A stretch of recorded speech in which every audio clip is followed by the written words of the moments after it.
নমস্কার বন্ধুরা, আপনারা কেমন আছেন? আশা করি আপনারা ভালো আছেন, আমিও ভালো আছি। তো এই যে দেখো, বাজার থেকে একদম তাজা তাজা কুমড়ি শাক নিয়ে এসছে।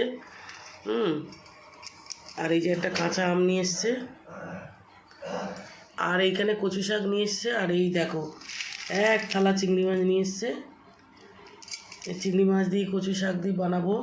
আর এইখানে দেখো, জ্যান্ত তেলাপিয়া মাছ নিয়ে এসছে, মানে লাইলেন্টিকার মাছ নিয়ে এসছে। দেখো বন্ধুরা, এই বাজার নিয়ে এসছে। তো আম দিয়েছি, আম দিয়ে এটা রান্না করব, আপনাদেরকে দেখাবো।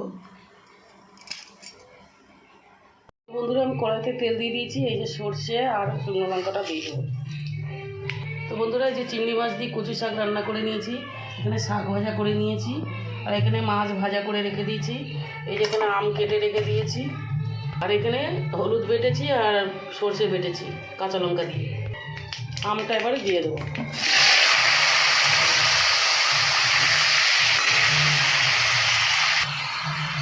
এখানে এবার এটা দিয়ে দেবো, বাটা মশলাটা।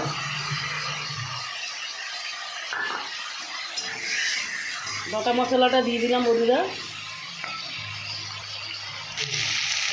নুন দিয়ে দেবো, টমেটোটা দিয়ে দেবো।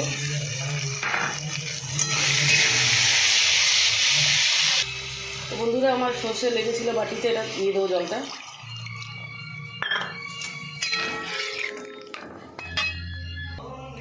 আর একটু জল দিয়ে দেবো।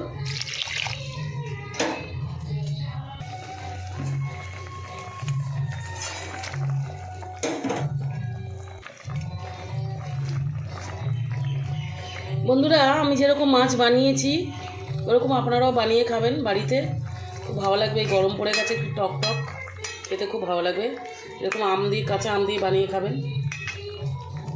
তো বন্ধুরা, আমার রান্না হয়ে গেছে, মাছের তরকারি হয়ে গেছে।